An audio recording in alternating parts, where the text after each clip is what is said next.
Ci siano dei problemi di comunicazione, li abbiamo risolti. Ohad, Shem-tov, you have the floor.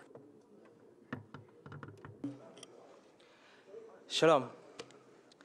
It is my great pleasure to thank the Alliance of Liberals and Democrats for Europe, and especially our friends Marco Pannella, Marco Cappato, Marco Perduca, Sergio Rovarsio, Sharonica, and everybody else for their gracious invitation to the GLP to participate in this momentous conference. Last year, the GLP established a concerted dialogue with the TRP in order to elicit common values and declare mutual support for the promotion of these values in both Europe and the Middle East.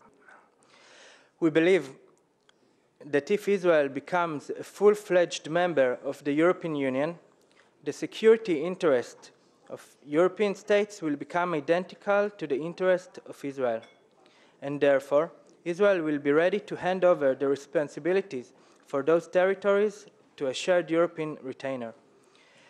Europe emerged from a quagmire of security issues that was thus able to develop and advance because the European Union promotes the common economic interest, but also the unique interest of each one of its member states. The individual interests of the countries were always the center of the integration process. The European Union would not be possible without a similar economic infrastructure in the founding states. Reaching that level was possible thanks to a strong American support and dominance between the 50s and the 70s of the last century. The GATT regime, a strong flow of new technology, the Marshall Plan and Bretton Woods Agreement that determined the principles of America's responsibilities in Europe. We are certain that Europe today can do for the Middle East what the United States did for Europe 50 years ago. Like most European countries, Israel is a parliamentary democracy. Our young generation shares common culture and constructs the reality by actual deeds. Israelis and Europeans travel together in the Far East and South America, share strong economic ties, visit each other, and experience similar lifestyle. Like the past, the present and our future are communal. Inviting Israel to be a member in the European Union will officially anchor that recognition.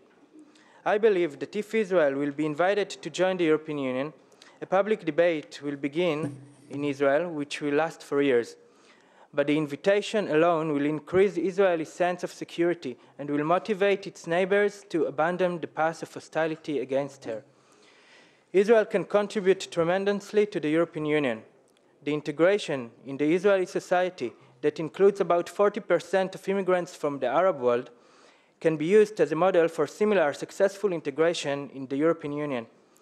Israel is second in the world only to the United States in its high-tech industry.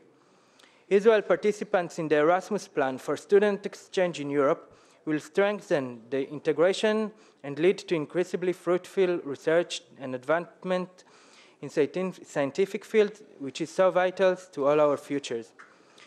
In order to avoid any Arab claims that such an invitation reveals their claim about Zionist Crusader alliance, we believe that the Palestinians must also be invited to the community, and that Palestinians and Israelis should join petition to the Arab League to accept Israel as a member. The special relations between Israel and the United States must not be broken. Today, Israel has a free trade agreements with both the the European Union and the United States, and this shall not be changed. Those are just few examples of the complex issues that have to be sorted out if we are going to make this dream come true.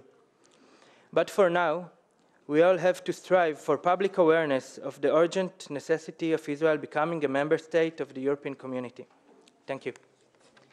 Thank you very much, Ohad.